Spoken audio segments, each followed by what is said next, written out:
everyone, welcome back to Storybaggers. Today we'll be reading Chapter 8. On with the story. Dr Koumori had blown in with the big storm of '97, and he had been head teacher at the Battery ever since. A black-capped bat, no one in Haventown or the Orchard had ever seen anything like him. It was rumoured that he came from over the salty sea. Some of the younger bats whispered among themselves that he would vanish one day as suddenly as he had arrived. When he handed out homework, some of them wished he would. But they never said it to his face. Dr Koumori could chart the trade winds and read the stars. He knew the history of Haven and its inhabitants, and was familiar with all the stories that played there. Dr Koumori had friends in high and low places, and in all the places in between. There was nothing he hadn't seen. Dr Koumori knew everything there was to know about flying, calculating wind speed, changing the angle of wing alignment, ducking and diving, use of emergency air brakes, predicting storms, the ups and downs of a gusty night, and fruit, relative digestion times, calorie mathematics, how far can a single plum take you, how to sniff out the ripest snacks, calculating how long to leave a tree until it is worth a follow-up visit. When he wasn't teaching, Dr Koumori could usually be found hanging out at the top of the old oak, mapping the constellations. As far as anyone knew, he had never strayed far from his library of books and charts these days, so it was a mystery as to how he knew so much about what was going on in Haven and beyond. As mysterious as how your mum and dad always know what you're up to, even when they're in a different room, in a different house. Vesper pushed Bobble ahead of him to knock on the bottom branch of the tree. Somewhere, high above them, they could hear papers rustling. "Come up, come right on up." As they reached the top of the tree, Dr Koumori was just closing the lid of a large wooden box, and Bobble caught a quick glimpse of something shiny. He wondered if it was a telescope.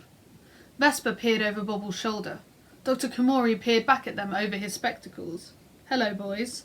A question about the homework, is it?" It was Bobble who took a step forward, mostly because Vesper had given him a good shove in the small of his back. "No, sir, it's not about the homework. Dr Koumori, we need to talk to you about the stories. We've seen something bad, and we don't know what to do about it."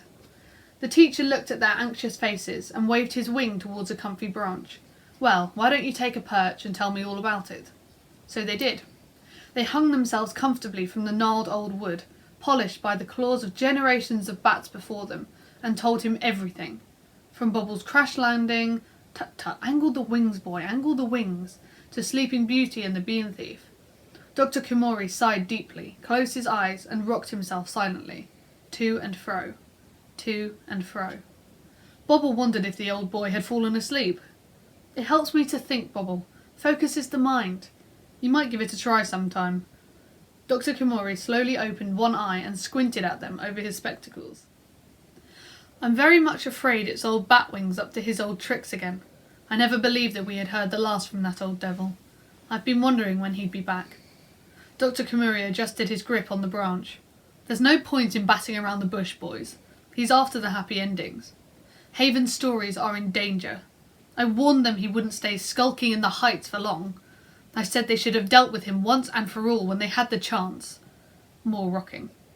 "We should have remembered the battalion motto, always watchful, always waiting, and we didn't.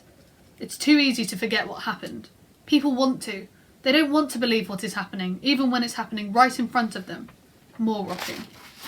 Suddenly aware that Bobble and Vesper were still hanging on his every word, Dr Koumori looked at them. His face was grim. This is not the first time that old Batwings has sought to extend his empire of darkness. Not all stories have happy endings, boys.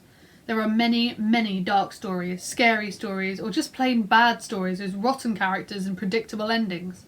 If old Batwing steals the happy endings in Haven, then all that will be left, both here and in the Red World, will be those other dark stories, the ones with no happy endings.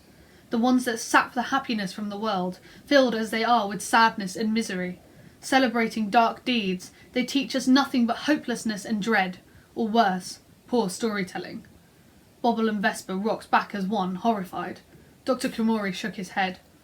"I'm afraid we did not learn our lesson last time, when we had a chance to deal with old Batwings and his army of darkness once and for all. Something will have to be done. This needs more thought. The process of losing stories is slow and insidious. fade and forget. The mind shuts it off. It doesn't want to dwell on dark things. But I can put a name to that darkness, and I will. Vampire. You did the right thing, boys, coming to me. The council will have to be called. He looked suddenly tired and rather old. This affects us all. Bats, birds, people, animals, everyone. You fruit bats cannot stand alone against things that are so much bigger than you. The battalion, the guardians, must be called back. Bobble and Vesper were now goggling on their branch, trying hard to keep still and keep their mouths shut to hear whatever else Dr Koumori might have to say. But it became clear that the meeting was over. I must get on. There are messages to be sent. I'll see you tomorrow night in class. Don't bounce the branch on your way out. And that was that. Bobble and Vesper fluttered out carefully, leaving Dr Koumori swaying from his perch, claws tucked neatly into the starched folds of his cuffs, thinking. In tomorrow's Story Baggers, things are going to get a little bit windy. Till then, stay safe everyone, stay inside, and good night.